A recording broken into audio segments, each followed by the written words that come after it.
अस्सलाम वालेकुम स्टूडेंट्स, आज हम टॉपिक डिस्कस करेंगे पॉली न्यूक्लियोटाइड्स। ठीक है कि न्यूक्लियोटाइड जो है, न्यूक्लियोटाइड जिसके अंदर फॉस्फोरिक एसिड जो है अटैच होता है, नाइट्रोजनस बेस होती है और पेंटोज शुगर होती है। ये तीनों चीज़ें मिलके एक न्यूक्लियोटाइड बनाते हैं। अब ये न्यूक्लियोटाइड आपस में जुड़ के कैसे जो है वो पॉली न्यूक्लियोटाइड्स बनाते हैं। ठीक है, अगर हम RNA मॉलिक्यूल की बात करते हैं तो उसके अंदर जो न्यूक्लियोटाइड होते हैं उनको हम कहते हैं राइबो न्यूक्लियोटाइड्स। और अगर हम DNA की बात करें, DNA के अंदर जो न्यूक्लियोटाइड होते हैं उनको हम बोलते हैं डीऑक्सी राइबो न्यूक्लियोटाइड्स। ठीक है, और हमारे पास RNA के अंदर जो शुगर होती है, पेंटोज शुगर, उसका नाम होता है राइबोज। ठीक है, इसीलिए वर्ड लिखा हुआ है राइबो न्यूक्लियोटाइड। DNA के अंदर जो पेंटोज शुगर होती है उसको हम कहते हैं डीऑक्सी राइबोज, इसलिए इसका न्यूक्लियोटाइड का नाम है डीऑक्सी राइबो न्यूक्लियोटाइड। ओके, अब जो है वो नाइट्रोजनस बेसिस का भी डिफरेंस आता है। नाइट्रोजनस बेसिस वैसे तो जो है वो दो तरह की होती हैं, एक हैं जी प्यूरीन्स और दूसरी हैं पिरिमिडीन्स। ठीक है, पिरिमिडीन्स जो हैं ये इनके अंदर आता है एडिनिन और गवानीन, इसको हम शॉर्ट फॉर्म में जो है वो AG रिप्रेजेंट करते हैं, और ये डबल्ड रिंग है, डबल रिंग के अंदर प्रेजेंट होते हैं। अगर मैं इसका स्ट्रक्चर ड्रॉ करूं, ऐसे जो है ये एक 6 कार्बन वाला ऐसे, और इसके साथ आगे से जो है वो 5 कार्बन वाली रिंग जो अटैच होती है, तो इस तरह डबल रिंग स्ट्रक्चर इनके होते हैं। और इनके अंदर जो है वो डिफरेंट चीज़ें जो है वो होती हैं, ऑक्सीजन नाइट्रोजन का जो है वो डिफरेंस होता है इनके अंदर। ठीक है, प्यूरीन्स में हमारे पास जो है वो 3 तरह की आती हैं, थायमीन, साइटोसिन और यूरासिल। ठीक है, और ये जो है वो सिंगल रिंग है। ठीक है, यानी कि इनका स्ट्रक्चर जो है वैसे 6 कार्बन की तरह का होता है, और इसके अंदर भी डिफरेंस होता है, किसी के अंदर नाइट्रोजन, किसी के अंदर ऑक्सीजन का फ़र्क होता है। ठीक है, अब DNA का जो मॉलिक्यूल है उसके अंदर एडिनिन भी होगा, गवानीन होगा, थायमीन होगा और साइटोसिन, ये जो है वो नाइट्रोजन बेसिस के अंदर जो है प्रेजेंट हो सकती हैं। जबकि राइबोस के अंदर जो नाइट्रोजन बेसिस होती हैं वो हमारे पास एडिनिन, गवानीन, थायमीन और यूरासिल होती हैं। ठीक है, ये जो है वो डिफरेंस आता है हमारे पास न्यूक्लियोटाइड का। बाकी फॉस्फोरिक एसिड जो है वो दोनों के अंदर प्रेजेंट होता है। ठीक है, अब हम जो है वो DNA के जो है वो पॉलीन्यूक्लियोटाइड की बात करेंगे, यानी कि हम ये चीज़, ये वाली जो है वो यूज़ करेंगे नाइट्रोजनस बेसिस, और ये जो है वो डीऑक्सीराइबोज जो है वो शुगर यूज़ करेंगे, और साथ में फॉस्फोरिक एसिड मिलाएंगे। पहले एक न्यूक्लियोटाइड बनाएंगे, फिर जो है वो उससे डाई बनाएंगे, और फिर आगे से पॉलीन्यूक्लियोटाइड जो है वो हम बनाएंगे। ठीक है, ओके। सो एक न्यूक्लियोटाइड जो होता है उसमें सबसे पहले दरमियान में जो चीज़ होती है वो होती है शुगर, जो कि DNA के केस में क्या होगी, डीऑक्सीराइबोज। ठीक है, डीऑक्सीराइबोज शुगर होगी।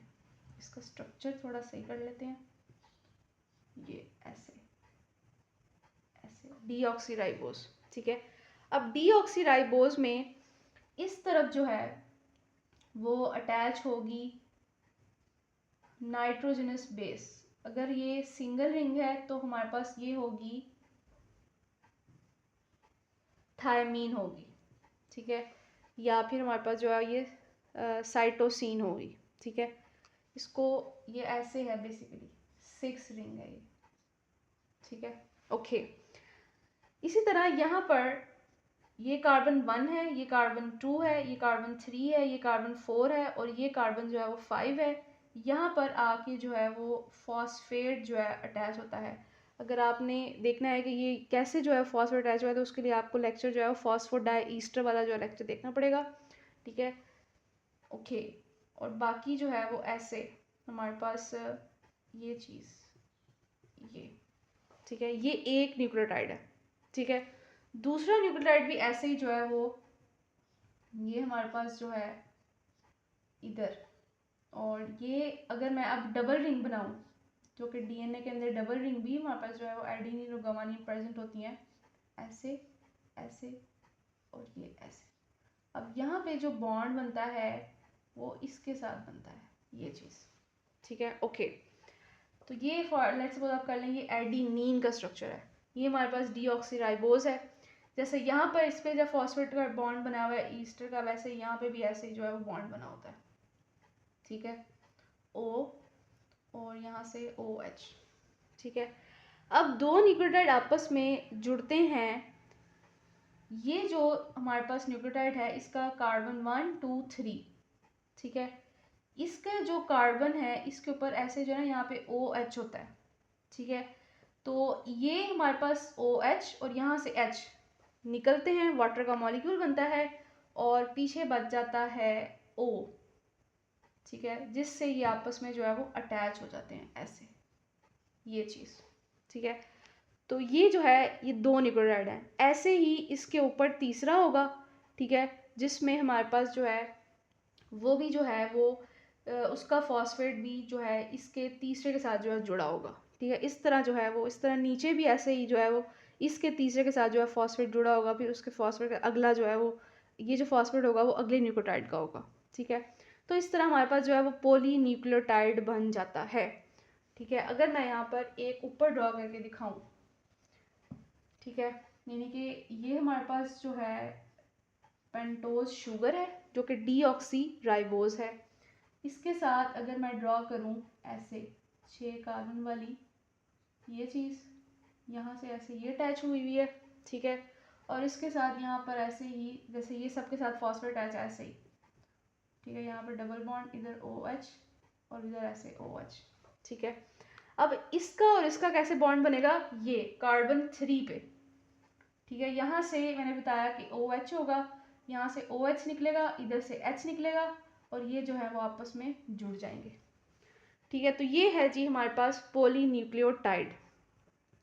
अब यहाँ पर आपने एक बात याद रखनी है, जब पॉलीन्यूक्लियोटाइड बनता है, ठीक है, पॉलीन्यूक्लियोटाइड बनता है तो जो सबसे ऊपर पॉलीन्यूक्लियोटाइड होता है उसमें जो कार्बन 5 के ऊपर जो फॉस्फेट होता है वो फ्री होता है, यानी कि ऊपर वाला फॉस्फेट जो है वो किसी के साथ अटैच नहीं होता, और लास्ट वाले से जो कार्बन 3 है वो जो है फ्री होता है, ठीक है। कार्बन 3 क्या होता है, फ्री होता है, कार्बन 3 जो है वो फ्री है। तो हमारे पास जो डायरेक्शन होती है एक पॉलीन्यूक्लियोटाइड की वो ऐसे होती है 5 2 3, 5 कार्बन 2 3 कार्बन, ठीक है। तो डीएनए के अंदर हमारे पास जो है वो दो पॉलीन्यूक्लियोटाइड होती हैं, एक का जो सीक्वेंस होता है वो 5 2 3 होता है और दूसरे का जो होता है वो 3 2 5 होता है, वो ऑपोजिट लगी होती है। जबकि आरएनए में हमारे पास एक ही पॉलीन्यूक्लियोटाइड होती है जो कि 5 2 3 जुड़ी होती है। तो ये था हमारा आज का स्ट्रक्चर जिसमें हमने पॉलीन्यूक्लियोटाइड के बारे में देखा कि कैसे जो है वो न्यूक्लियोटाइड जुड़े हुए हैं और किस डायरेक्शन में जो है वो पॉलीन्यूक्लियोटाइड का सीक्वेंस होता है। चैनल को ज़रूर सब्सक्राइब करें। अल्लाह हाफिज़।